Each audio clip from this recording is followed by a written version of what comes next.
کو حجاب کرتی ہے، یہ غلامی یا یہ آپ یہ کہہ لیں کہ اولڈ سکول آف تھاٹ نہیں ہے، حکم الہی ہے، اور ایٹ دا اینڈ ہمیں خدا کو فیس کرنا ہے۔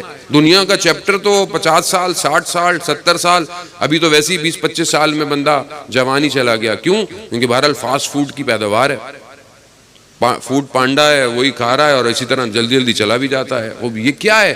کیونکہ آپ انسان ایسے ہی ہو گیا ہے۔ لقمہ اتنا امپورٹنٹ ہے اسلام میں، لقمہ حلال کھاؤ، اور ہمیں پتہ بھی نہیں ہے کہ ہم کھا کیا رہے۔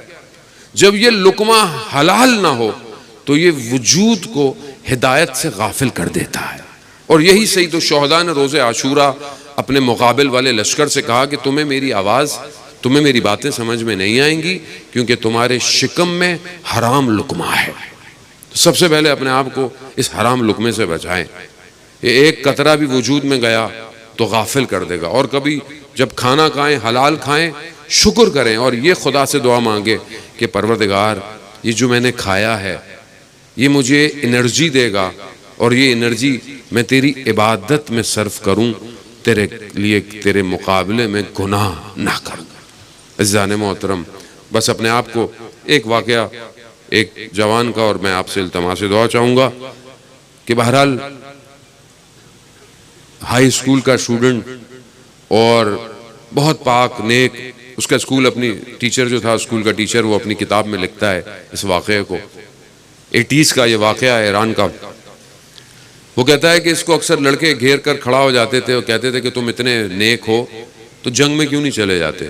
تو وہ ہائی اسکول میں تھا، وہ کہہ رہا ہے میں پاس آؤٹ ہوں، یونیورسٹی میں میرا ایڈمیشن ہونا ہے، میں یونیورسٹی میں فرسٹ سیمسٹر میں ٹاپ کروں، اس کے بعد میں جنگ میں جانا چاہتا ہوں۔ میں نہیں چاہتا کل کو کوئی یہ کہے کہ جنگ میں پڑھے لکھے لوگ نہیں تھے۔ ٹائم گزر جاتا ہے، ٹیچر خود جو ہے وہ جنگ میں چلا جاتا ہے۔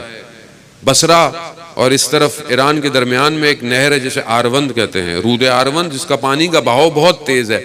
اس کے نیچے اس زمانے میں مائنز ڈپلائیڈ تھیں، لوگ اس طرف سے ادھر جا نہیں سکتے تھے کیونکہ مائنز تھیں۔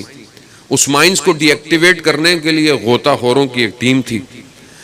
وہ استاد جو ہوتا ہے وہ اس آپریشن کو ہیڈ کر رہا ہوتا ہے۔ جیسے ہی وہ صف کو، کیو کو، جو ڈائیورز لباس پہنے ہوتے ہیں ان کو صحیح کرتا ہے تو دیکھتا ہے اس میں وہ لڑکا کھڑا ہوا ہے، پہچان جاتا ہے، شاگرد تھا۔ پوچھتے ہیں کہاں تھے؟ کہا فلانی امام صادق یونیورسٹی تہران میں چلا گیا تھا، وہاں سے پڑھ کے آیا۔ شہریار، شہروز اس کا نام تھا، بہروز۔ ٹائم گزرتا ہے، آپریشن سٹارٹ ہوتا ہے، ایک مائنز ایکٹیویٹ ہوتی ہے، پھٹتی ہے، یہ ٹیچر خود زخمی ہوتا ہے، کوما میں چلا جاتا ہے۔ 2 مہینے بعد جب یہ باہر نکلتا ہے تو ہاسپٹل کے باہر پوسٹر دیکھتا ہے کہ وہ جو جوان تھا وہ اس آپریشن میں شہید ہو جاتا ہے۔ اس کے گھر جاتا ہے، گھر والوں کو دلاسے دیتا ہے۔ گھر والے سادے سے ہوتے ہیں، گریہ کرتے ہیں، کہتے ہیں جب یہ شہید ہوا تو اس کی ایک پھوپھی تھی جو امریکہ میں تھی، وہ آئی اور اس نے کہا کہ آپ کا بیٹا بہت انٹیلیجنٹ تھا، بہت انٹیلیجنٹ تھا، آپ نے جو ہے وہ پتہ نہیں کن چکروں میں سے مروا دیا۔ امریکہ میں ہوتا تو سائنٹسٹ بنتا، ڈاکٹر بنتا، پی ایچ ڈی کرتا۔ غریب تھے، خیر ہم چپ رہے۔ کہا دوسرے دن صبح اس کی پھوپھی واپس آئی اور آ کر کہتی ہے، روتی ہوئی، گریہ کرتی ہوئی، کہ میں نے رات کو خواب میں بہروز کو دیکھا۔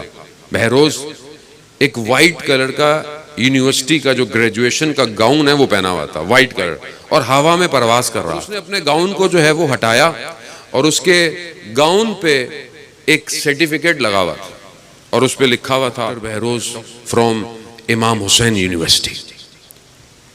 اصل ڈگری الہی ڈگری ہے۔ دنیا کے کاغذ جمع کر لیں اور انسانیت نہ ہو تو کوئی فائدہ نہیں۔ آج دنیا میں کتنے بڑے بڑے پی ایچ ڈی اسکالر، وہ شخص جس نے ایٹم بم بنایا، وہ خود اپنے ذہنی مریض ہونے کی وجہ سے، یہ اوپن ہائمر آج کل آئی بھی ہوئی ہے، کیا کہتا ہے، یعنی اس لیول پر انسان چلا جاتا ہے، کیا کہتا ہے کہ میں اب موت ہوں۔ جب اس نے ایٹم بم بنایا تو کہتا ہے کہ میں موت ہوں، میں موت لے کر آؤں گا۔ یہ علم اگر پاک نہ ہو تو تباہی کر دیتا ہے، اور اگر یہ علم پاک ہوتا تو یہی نیوکلیر انرجی قوم کو بقا دیتی ہے۔ تو بس یاد رکھیے گا، اگر آپ کے قلوب پاک ہیں تو آپ معاشرے کی بھی بقا ہیں، اسلام کی بھی بقا ہیں۔ اور اگر یہ پاک نہیں تو پھر انا للہ و انا الیہ راجعون۔ کس بات میں تم کم ہو